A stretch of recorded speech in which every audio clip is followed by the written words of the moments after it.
Kenya is a low trust society, and if you want to understand how Kenya is a low trust society, you just have to look at its culture. You just have to listen to its music. You look at its people. You go to Kenyan cities, Kenyan people, or look at the content that most of us actually find funny. Though I don't find it funny, and I don't want to put myself as a pick me out there. Like I'm a good person and can never do harm. I'm also just a human being like everyone else, but I'm a very concerned person, especially about the Kenyan culture, and I'm going to recount stories about how we live in a defeatist mindset. I believe many people are already defeated in their minds before they even go and get their dreams and do the things that they think they were born to do. And this actually came to me in 2024. Actually, there was a person I was talking to. His name is Frank.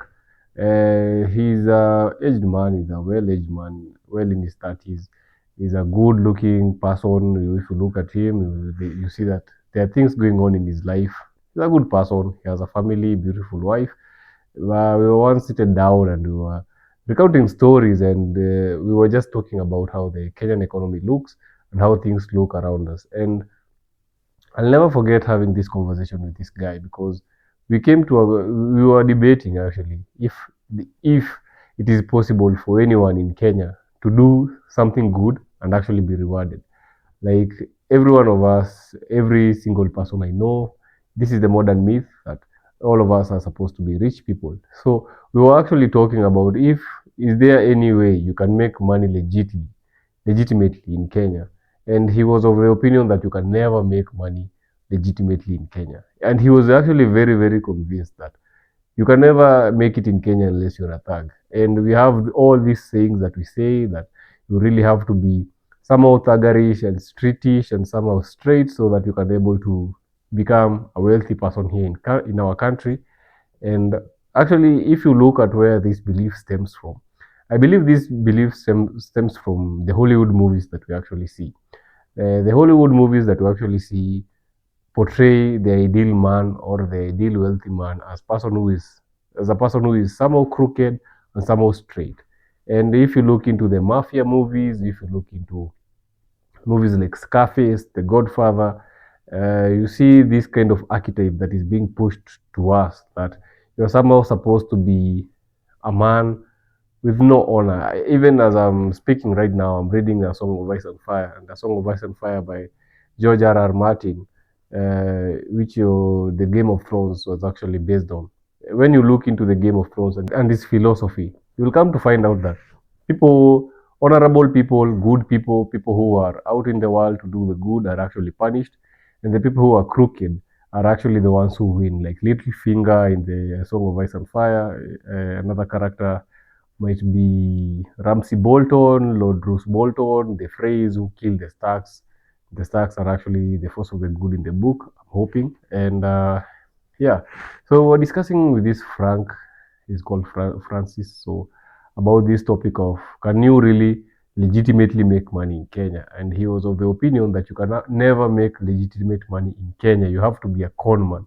And this actually got me thinking about it was a sad that day I realized that many people do have that kind of mindset, and it's I cannot say it's understandable, but if you look into our politicians, those are just like the people you can look to, and our politicians really, really are corrupt, and our president is number one in that list, and people just have this mindset that you can you can have to assert your will on people. If you look into our police system, I live in somewhere where I have to travel to Nairobi with a matatu, and this matatu they actually carry excess. So the matatu has the capacity to carry 18 passengers dignified in a dignified manner, but we actually end up almost 25 people in the vehicle, and for the conductor to actually pass a traffic blockade, he has to bribe the police officers there, gives them 50 bob, gives them 100 bob. And Kenya is really just a low trust society. When we look into some of our sayings like kukaribisha mtu Nairobi, we actually mean that this person is going to get robbed. So you cannot really, really trust anyone in this society of ours. And this to me, at that particular point in my life, I started to realize that if this is the mindset that many people have and many people want to be wealthy, then many people start their journey towards wealth in a mindset that is of defeat, you know. And I really, really, at that moment in life, at that particular moment after that conversation, I started to understand how the Kenyan consciousness actually works.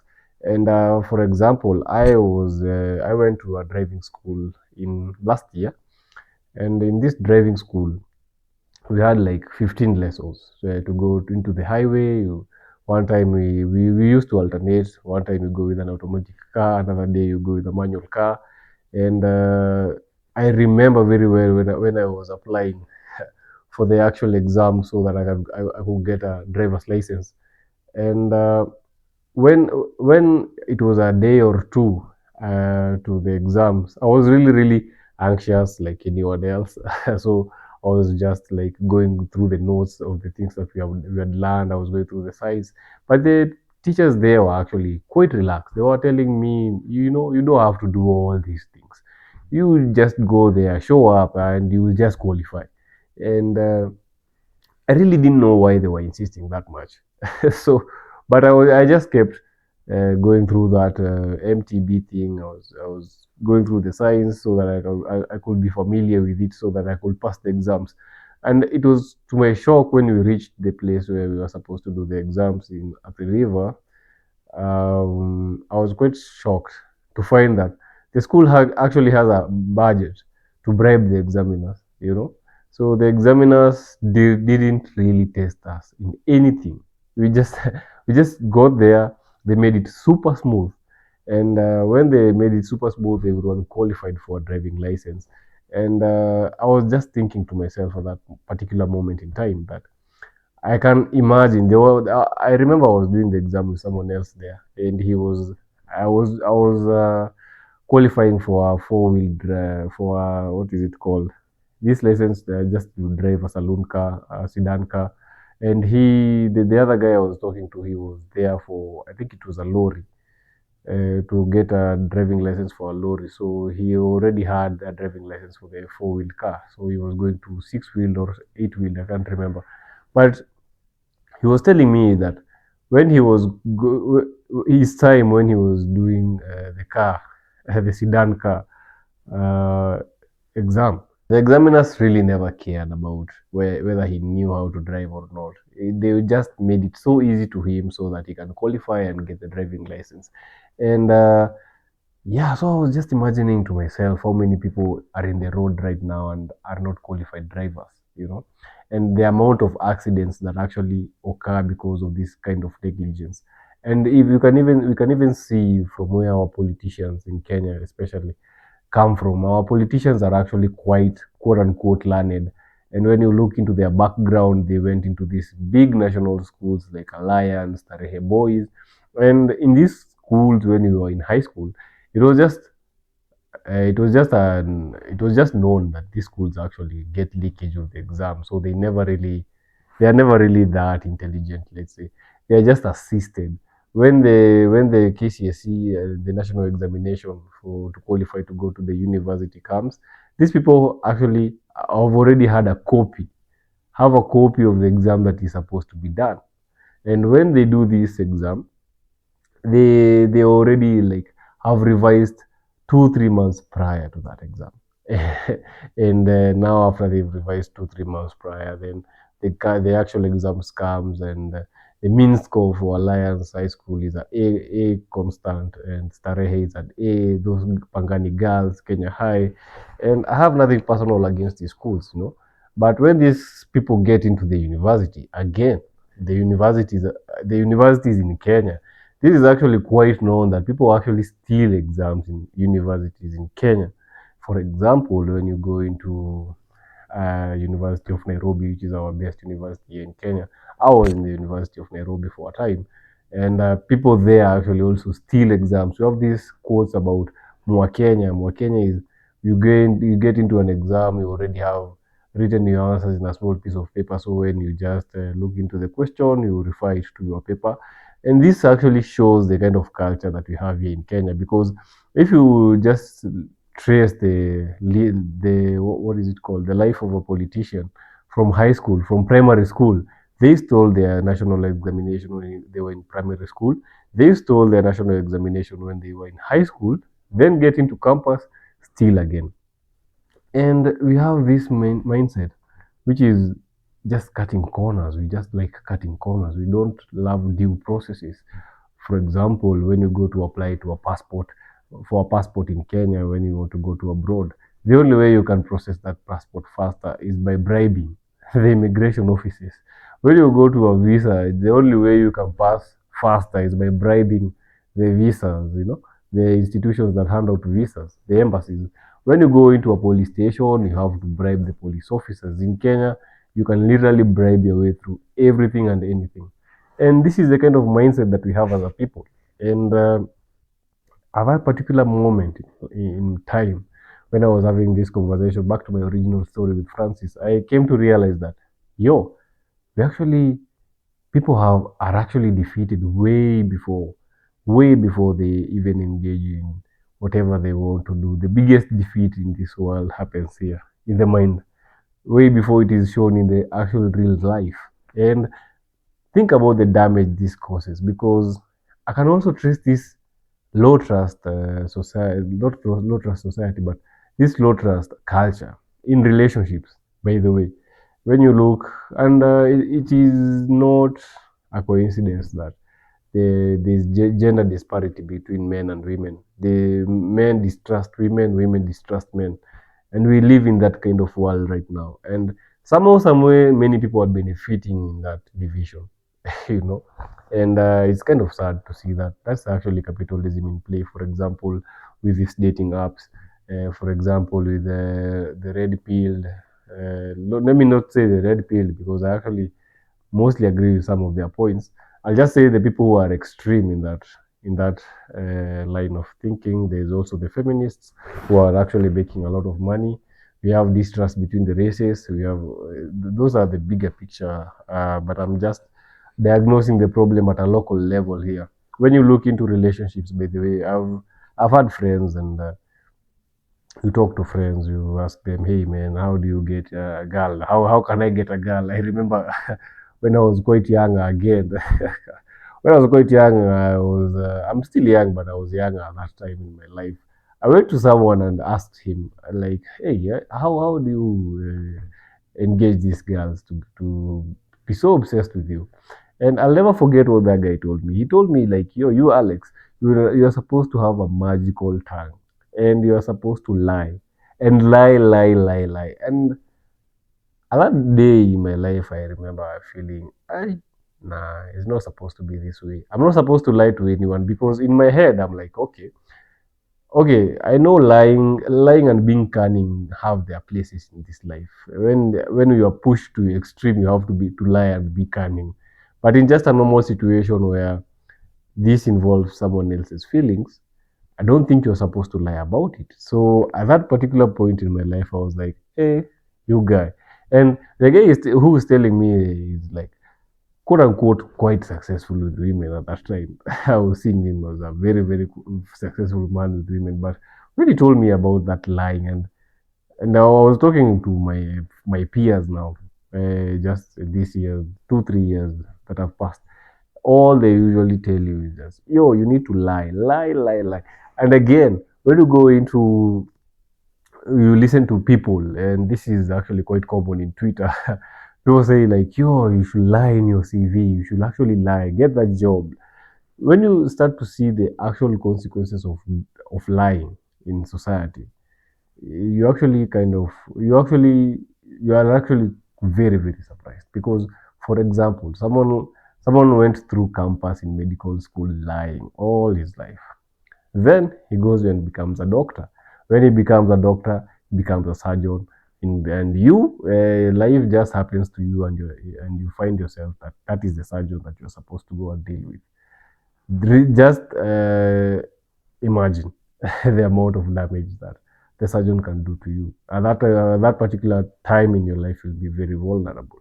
When you look into relationships, for example, yeah, that relationship that you lied to get into, that person eventually finds out that you're not the kind of person that he or she thought you were.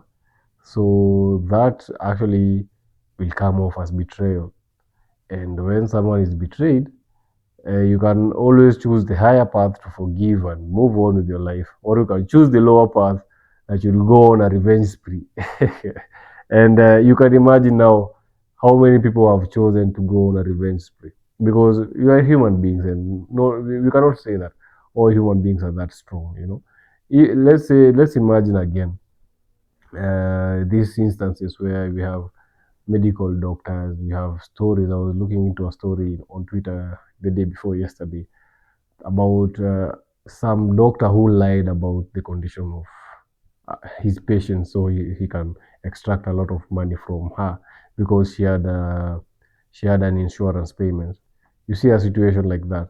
Like this doctor now has completely destroyed the life of this person, all because for their own self gain. And actually, I think that's what a lie is. A lie, you many times when you do not lie because of the necessity of the situation, you actually lie because you want to just. It's a selfish thing to do. And when you start to look at the consequences of the lying that we do, and when you, for example, again, I'll just continue with this, making you imagine the scenarios. You go into business, you lie. Maybe you go into your profession, you've lied in your CV, and you're given the task that you're supposed to perform, you underperform, or maybe you overperform. Who knows? But I've been in corporate environments, and I came to realize that when you are in a corporate environment, it's really an environment to just remain mediocre. Because you don't want to be too low and you don't want to be too excellent. You don't want to be too poor and too excellent. You just want to be there in the middle, be safe. And this safety is what actually kills a lot of people, because when you are safe, you actually you betray yourself actually for the safety that you get. And I'm going back to my original story, this story with Frank. And when you see how people, that kind of mindset that you can never make money legitimately in Kenya, when you are in a corporate setting, this means that if you have this mindset, then you start to steal from the company. You start to steal maybe from yourself as well. Because I was working some years back in another company, and there was a lot of misappropriation of funds in the procurement sector, in the accounting sector, and you start to see now the consequences of having this kind of mindset, because you can never feel it when you are the one stealing it. Though you will feel it later, you'll just gain in the short term. But when you own a business, for example, and someone you trust now has this kind of mentality that in this Kenya, you just steal and steal. So they steal away from your business. And I've been in some kind of businesses as well in the past, and I've seen many employees being unfaithful to the employer and just misappropriating funds, because all of us are living in fear of this poverty thing. Poverty is the enemy. So if poverty is the enemy, I'm justified to steal this kind of money. I'm justified even when you walk in Nairobi, for example, you cannot even hold your phone for 2 seconds without someone starting to look at you in a funny way. That's the kind of uh, that's how Kenya is. Kenya is a very, very low trust society. I was looking into pictures in Japan, where Japan is not a perfect society, but there are these times when people are overexhausted, they just lie down in the street and sleep. And the people actually take care of these guys. They make sure that they're sleeping well, they make sure that their property is not stolen. And you can never find someone in Tokyo. Tokyo is the most populous and the biggest city in the world, but you'll never find people in Tokyo stealing from one another. The same way Nairobi is. When you're in Nairobi and you are in a car or a matatu and you're seated in the window, you cannot take your phone call without being very cautious about it, because someone will come and just snatch your phone from the window. And this is the kind of mindset These are the kind of consequences this mindset produces, and we're living in that kind of culture right now. So I think we are supposed to have these hard conversations because in the general broader scale of things, for example, if we just look into the underdevelopment of Kenya now as a country, what can you really point out? What is really what is making the Kenyan culture, or not Kenyan culture, but what is making Kenya become a poor nation? Then you start analyzing the culture. And I do think that the culture plays the biggest role, actually, in our underdevelopment. There's nothing that comes close to culture because we don't have cohesion, we don't have trust, we don't trust one another. Where if the prevailing mindset in our country is that you need to take shortcuts in order to make it in life, then how can we ever be a great culture? We can never be a great culture. I wonder if our politicians go in these schools where there's leakages in exams and they get away with stealing exams. How can we ever produce leaders that are actually going to make important change in our country? We can never produce those kind of leaders with this culture that we have. And how else? If even if you look in how into sometimes where why politicians justify stealing their this money, public funds money, if you look into the campaigns that have been going on recently, you see this culture of handouts. These people handing out money, bribing voters. This money is supposed to go to the development of this county or this constituency. But the politicians is like, oh, yo, no, wait, I'll steal this money for me and give it to you so that you can buy flour for that evening. You can buy eggs for that evening. But if that money is ended, then everything is ended. Like you've not developed the road. For example, in this, there was a quite a good a situation that portrays this accurately in Bear North when there was that by election. A lot of almost I don't know. I'm not sure about the figure. It was almost I can't remember. Was it 700 million, not dollars, 700 million Kenyan shillings that was used to bribe the people of Mbeere North to vote for that MP who actually confiscated money in KNH that was meant for oxygen tanks. Like, can you just see the culture? This culture, this what will I call it? This shortcut, this shortcut culture. Yani, you don't even care about your future. You don't care about anything. You just care about now, now, now, now, now. Me. This is the culture that we have in Kenya. It's a prevailing culture, and I think it's what makes us go behind. It's making our country really poor. And if we don't change this culture, then I think we are headed towards the worst. So, yep. Till next time, guys.